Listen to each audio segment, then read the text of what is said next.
In 2026, the M1 MacBook Air is the ultimate budget MacBook. When it first appeared, it was a complete game changer, and even today, performance is still fantastic, even compared to newer machines like the MacBook Neo. Now that the average price for a used M1 Air has dropped to between $250 and $350, it looks like a steal, especially with Apple's recent $100 price hike on the base MacBook Neo. For anyone on a budget, the older M1 is incredibly tempting. But remember that many of these machines are about to turn 6 years old now, and just like with people, as they age, critical internal parts can wear out and fail. If you aren't careful, that bargain laptop becomes a complete waste of cash. So if you're thinking of picking up a used M1 MacBook Air in 2026, here are the 6 critical issues you absolutely must look out for before you buy. First, we need to talk about SSD wear. Back in early 2021, just after the M1 machines were released, there was a massive panic about the M1 Macs writing excessive amounts of data to the internal SSD, way more than the previous Intel Macs. This is a problem because the more data that's written to the SSD, the faster it wears out. And since the SSD in the M1 MacBook Air is soldered, there's no way to replace it. This issue was resolved with newer versions of macOS, but still after 6 years, many of these older M1 Macs are approaching their limit. This is especially the case with the base 8GB of RAM 256GB SSD models, since the small amount of RAM means that they're swapping more data to the SSD, and the smaller SSD means that there's less space for the Mac to use for wear leveling. Once the SSD does fail, there's no way for it to boot, not even from an external drive, so it's effectively a paperweight. What you don't want is to hand over your $350 and end up with a MacBook Air with an SSD that's 96% used. To check the wear level of the internal SSD, the easiest method is to use DriveDX. You can grab a free trial version from their website, which I'll link down below. After installing DriveDX, run the program and you'll see the drive health here at the top of the window. The SSD lifetime left indicator tells you how long is left before that drive passes its rated endurance. If you're buying the MacBook online, you can ask the seller to download this program and send you a screenshot. If you're buying in person, you can put it on a USB stick and ask to run it before you part with your money. Next is battery health. MacBook batteries are rated for a fixed number of cycles. Every time you charge your MacBook, the battery slowly degrades, eventually arriving at the point where it'll stop charging altogether. There are some very easy ways to check for a dead battery. First, if I click here on the battery icon in the menu bar, we can see that this one is stuck at 1%. There's a message saying service recommended, and critically it says battery is not charging. This is a classic red flag for a dead battery. If you want to check the exact number of charge cycles that the battery has been through, we can click here on the Apple symbol, hold down Option, click System Information, and then click Power on the left. Here we can see the exact cycle count, 621, and the battery condition, which is service recommended.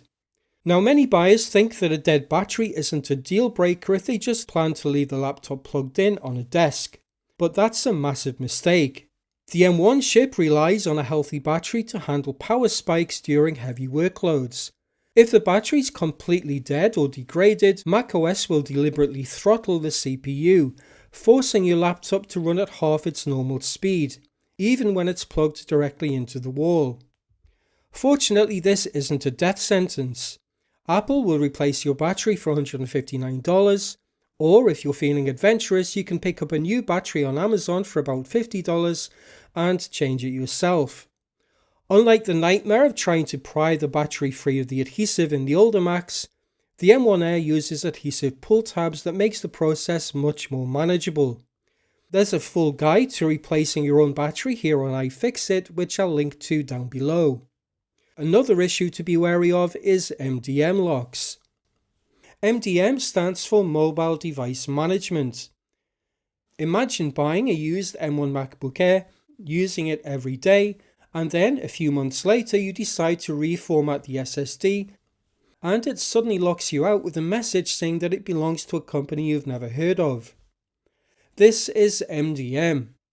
When companies or schools buy large numbers of Macs, they often enroll them into this management framework to allow them to do things like install software, manage updates, or restrict certain features remotely without having to physically access thousands of machines. But when it's time to upgrade, these companies sell off their old inventory by the pallet load. Too often they forget or just can't be bothered to officially unenroll the serial numbers from Apple's servers. Sketchy resellers will sometimes buy these pallets and temporarily hide the MDM prompt by blocking the Mac's access to Apple's activation servers during the initial setup. But the moment you factory reset that machine, it phones home to Apple, realizes it's still officially corporate property, and locks you out forever.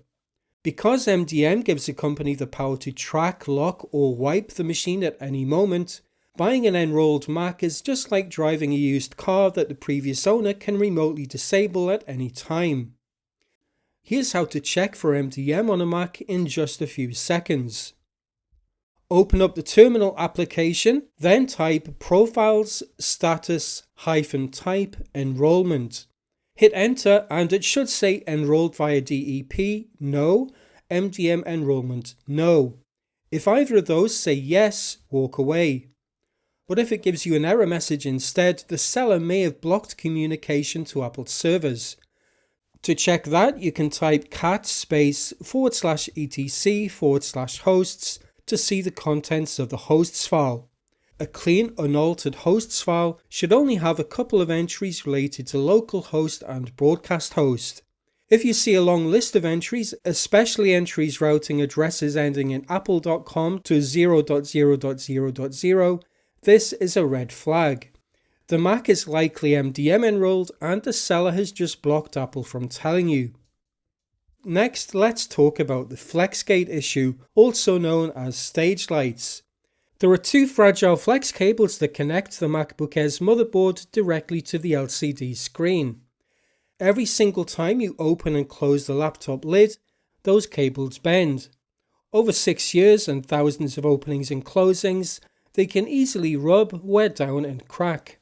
This damage can manifest itself in a couple of different ways. First, you may see what seems like stage lights shining up from the bottom of the screen. This is what originally gave this issue its name. Another fault you may find is that once you open the screen beyond a certain angle, it'll go completely black. Sadly, because that ribbon cable is laser welded directly into the display assembly, there's no cheap or easy way to fix it. Replacing it usually means buying an entirely new display and top case, which will cost you almost as much as the MacBook itself. So unless you're just intending to use the MacBook like a desktop and have it permanently plugged into an external monitor, I'd advise just avoiding machines with this issue altogether. Next we have Staingate. The screen on the MacBook Air is covered with a special anti-reflective coating. Over time, oils and acids from your fingerprints get left on the keyboard and trackpad. When the lid is closed, those chemicals actually eat away at the coating, leaving permanent ugly splotches that look like grease stains but won't wipe off. You also see this when the previous owner has tried to use chemicals like alcohol or glass cleaner to clean the screen. These chemicals can actually remove the screen coating. This is why you should never use chemicals to clean your MacBook screen. Finally, we have an issue that's incredibly easy to overlook during a quick inspection, but will completely ruin your daily use. Worn out USB-C ports. The M1 MacBook Air famously only gives you two Type-C Thunderbolt ports on the left side. Over 6 years of plugging in tight charging cables, heavy dongles, and accidentally tugging on cords, these ports can become loose, or the pins can become damaged. This manifests in a couple of frustrating ways. First, your charging cable might feel completely loose, requiring you to wiggle it into the perfect precise angle just to get power.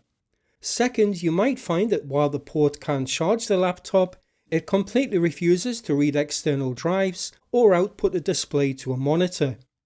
The good news here is that these ports are not soldered to the main logic board. They're on a separate modular daughter board that's easily replaceable. You can buy the replacement part online for under $20, and it only takes a few screws to replace it yourself. Again, there's an excellent guide here on iFixit that I'll link to below.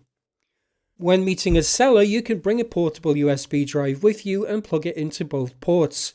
Give the cables a gentle wiggle and see if the drive disconnects.